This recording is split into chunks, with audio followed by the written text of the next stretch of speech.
Greetings, Marsh here, and welcome to episode 20 of my modded Factorio playthrough. The reenactment will continue while I load old save files and recover from the hard drive failure. Enjoy! Alright, the next step here is we need to start working on tin. Oop, I forgot that one. We need to work on tin and lead, and tin is the easier of the two. So let's start with tin. And tin comes from bauxite. Now, we can't use electric mining drills, see it's red, because the mining power of the drill is 1.75, but the mining harness is 1.75, and as I described in episode 1, I believe, in reference to mining sapphirite by hand, we have to have a miner with a power higher than the hardness of what we're mining to actually get anything out of it, so we can't use those electric drills.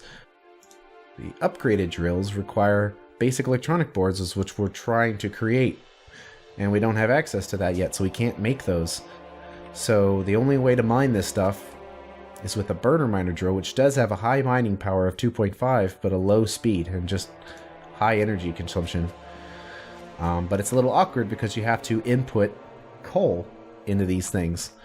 So I have a cool little setup that we can do in order to mine all of this, and let me show you what I've got set up here. Let's just start here, and we're going to need to build a lot of these things. Just build all of them, I guess. We're only going to be able to mine half the patch with these, but that's not really going to be a problem because we're not going to be using these for that long. We're just going to be using them temporarily. So you want to space them out 2 spaces apart from each other. So about, we're consuming 50% of the patch. Looks like this is in the way. Move that out of the way. I'll just pick up all of this for now. Figure out where it needs to be in a second. Oops, those are already mined. That's where we were mining from before. Alright. I'll stop this queue for now. Let's see, we need to hook up this coal. See, I missed it on the last save file. I had the coal going down. And that would have been better because when it's going up, it's going to kind of get in the way of this stuff a little bit. But we can make it work. For now, I think that one's going to have to be gone because it's going to be in the way. Let's just move these out of the way for now. And figure out how to do it better later. Alright, so with these, you want to have a belt going up on the right side, or something like that, and then have one belt going to the right towards that from all of the outputs. It's a little hard to do this, but we're going to be using every single available space to put materials here. This is about as much stuff as you can put in this amount of space. Okay, those poles are going to be in the way too, so I kind of want to move them. Is that going to be okay? Yes, that will allow us to pick up all of these poles. And because these things are placed so densely, there's not going to be any room for power poles. So we're going to have to use burner inserters as well. So the idea here is we're going to use the same belt for coal and bauxite. We're going to use one side for coal and one side for bauxite. So hopefully this will make sense in a little bit. For now, I'm just going to place everything down. Alright. So the output is going to be on the left side of the belt. So we need to put coal on the right side. So if we do this, let's see how to do it for each side. Requires a bit of stitching to get this all to work right. These ones will be easy enough to make, because we just need to put a splitter in here to see how this works. So you can see now how the mined product is going to go on the left and the coal's going to go on the right.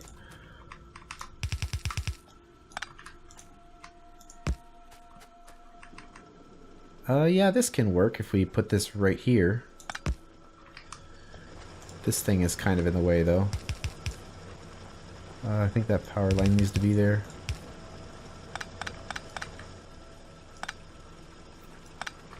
Let's see. Yeah, put this right there. Actually, you can put it even closer.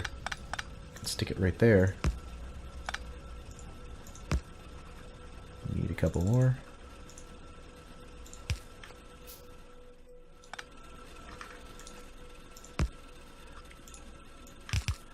There we go. It's a little messy, but got the job done. So this creates a ton of pollution. And it's going to take quite a while for this to fill up, basically. So we want to be careful to make sure that we're not doing too much mining in too short a period of time. Better watch our pollution cloud, because we got some biters here and some biters there that we got to watch out for. Looks like they're not too mad right now. The cloud stops right about here, but it's just going to expand further the longer these run. Alright, so the next step here is to take advantage of the undergrounds and how those work. If you are unfamiliar, I guess it's kind of a glitch, but it's also how the belts are supposed to work. It's just not particularly obvious. But when you have an underground belt, maybe if I space this further away, it'll make a little more sense. If you have belts going straight into the side of the underground, the products coming in on this side are going to go on this bottom part of the belt, and the products going on this side are going to go on the top, which is self-explanatory. But the thing that's weird is that the products that are on the right side of the belt are going to get stuck.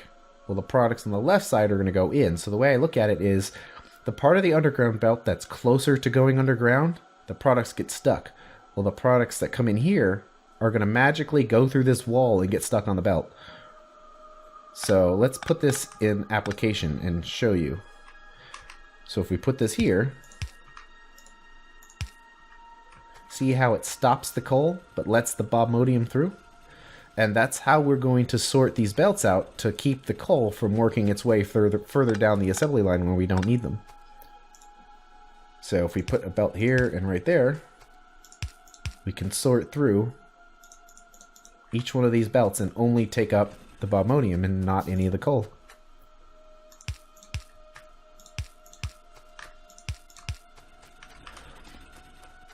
Alright, now we just need to combine these belts. Can move this up.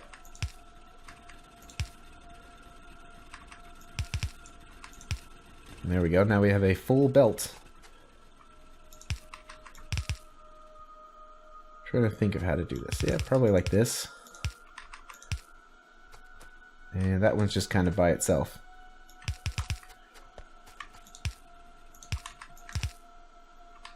So let's do that one that direction, these this direction. We can combine that.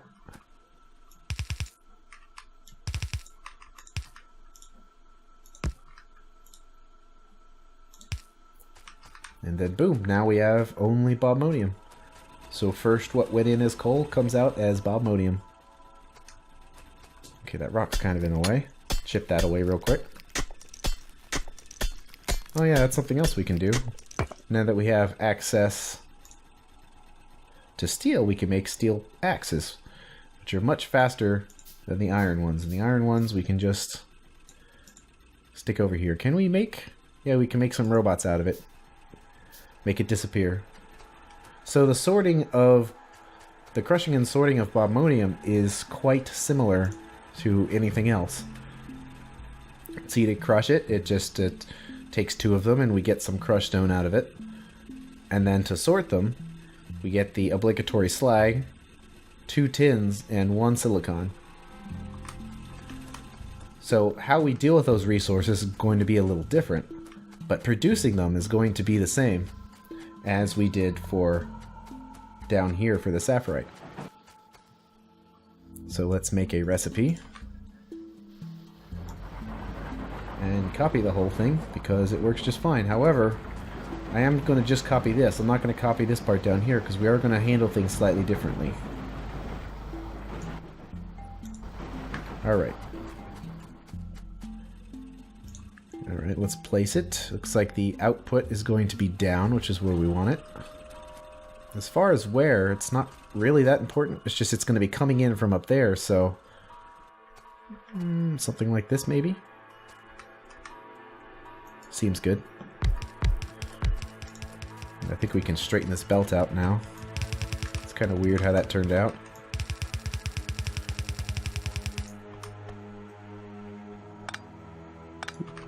Did not equip the steel axe. There we go. Look how much faster that is. I'm also going to pick up the extra bobmodium out of the junk box, because we can now process it.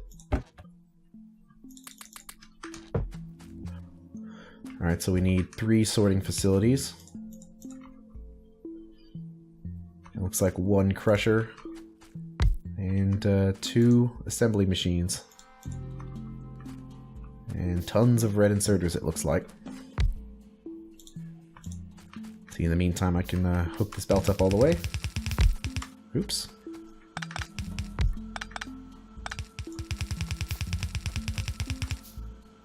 Although, actually, I kind of don't want to because I want to get all this, process all of the resources we have in our inventory before we hook up the belt. Alright, I think I messed up a little bit. Yeah, this needs to be right here. Alright, let's set this for bobmodium. Set these for bobmodium. There we go. Alright, and let's put these belts on here. The belt's kind of out of iron too, so might as well pick up some more.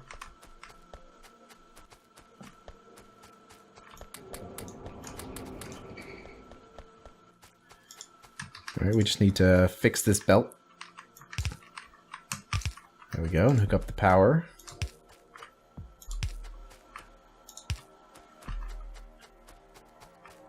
And looks like we have to fix these inserters, because the nanobots don't do the Bob's long-handed inserters. Alright, so we've got those. Let's get the output. And now let's put in some bobmodium and see if this works.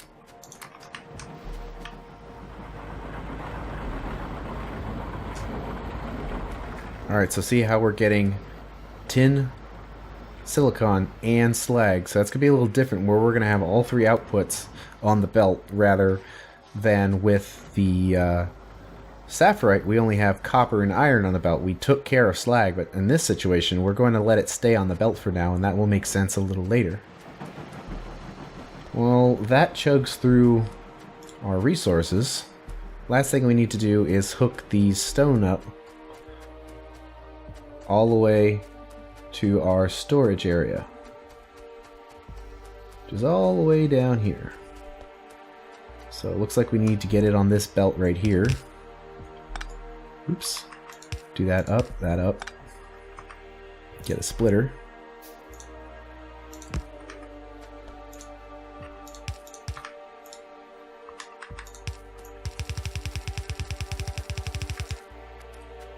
Let's see. Just send it through the middle of here, I guess. It's gonna be a little weird. Let's go up like this. There we go. And now the stone will be delivered to where it needs to be stored. And we could move forward from here. I think that completes it for this save file. So let's load the next one and see if there's any differences. we're on the next save file here. You can see right off the bat that I did not yet hook up the bobmodium. And of course, all the coal hookups look a little different, but I've got this all set up very similarly. Got the stone set up and being delivered down, so that's pretty close. And setting up this bobmodium with the undergrid bounce won't take very long at all. Alright, now that we have the bobmodium sorting completed, the next step is to process the tin ore into tin ingots. And let's see, might as well make sure these are filled up so they've processed as much of the extra ore we had in our inventory. Looks like it has, it's just blocked up here. But to process tin ore into ingots, we're going to need to research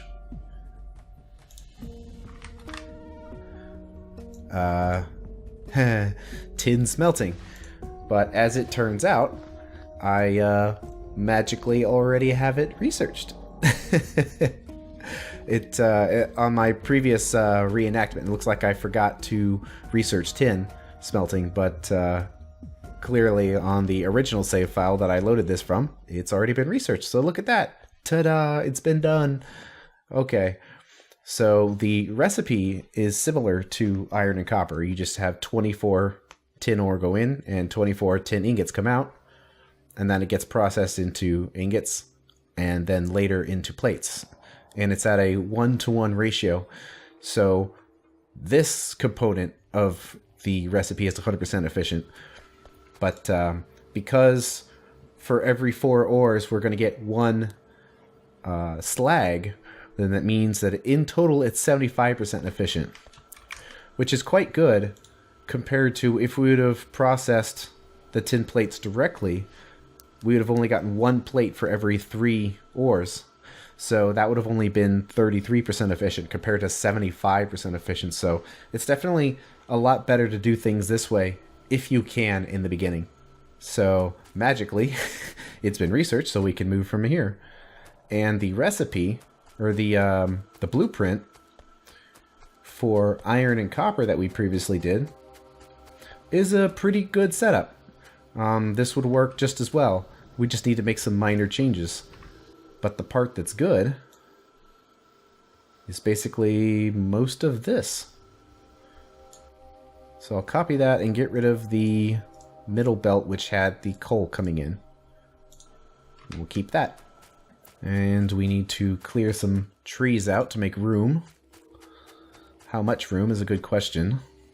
Probably something like that. Let's make some more robots in case we need them. Okay. So we want to place this. Honestly, this seems like an okay place to put it. But we want to place it 2 spaces over. I'll explain that in a second. So we're probably going to need some blast furnaces here. 1, 2.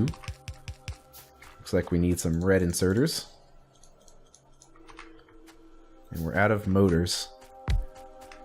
I'll pick up some more. Oh, looks like I had long-handed inserter on, so it automatically placed some of these as longs. To fix that. Okay, looks like the rest of those are good. What about these? Can't really tell. Oh, because I haven't placed them yet. There we go. And let's switch this recipe to tin, and you see we have the steel recipe here from when we researched the tin processing, the tin ingots, but the steel requires oxygen, which we don't have ready access to, so we're just gonna kind of have to do that later. Alright, so let's set that up for tin, and set that one up for tin. So we just need to get some tin ingots in, or get some tin ore, and then it'll turn into tin ingots. So let's put some boxes right here. Looks like we need 2 more.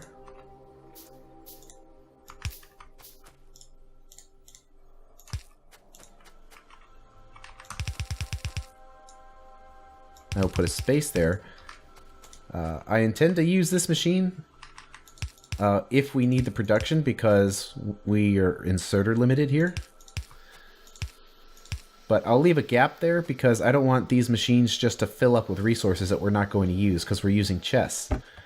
So what we do is we set each chest to fill up with 3 slots.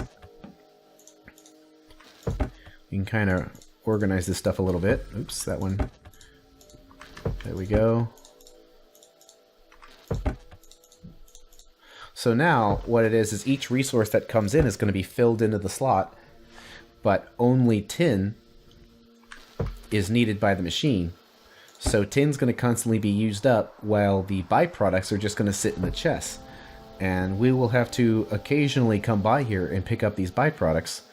But otherwise, that's what's going to do the sorting for us, since we don't have access to filter inserters yet. This is about the best we can do.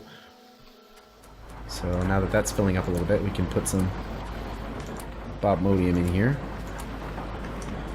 Got to process through all of this. So you see, now that the machine is filled up, now it's just going to fill up those 3 slots. And I will set up this bottom one as well. Might as well, just to get it set up. But you see, the reason why I don't want to have it connected is because with this way, when all these fill up, we're going to have 4 boxes full of resources that we're not using, rather than 8 boxes if we hooked up both of them. And I don't want to have 8 boxes of unused resources. If 4 will do just as well. We'll only need to hook them up if we need the output. And right now, these miners aren't really fast enough to power both of these. So it's not something we really have to worry about right now. Alright, so let's hook these up and get these set up properly. We need to have 3 slots for each of these. Move the resources around.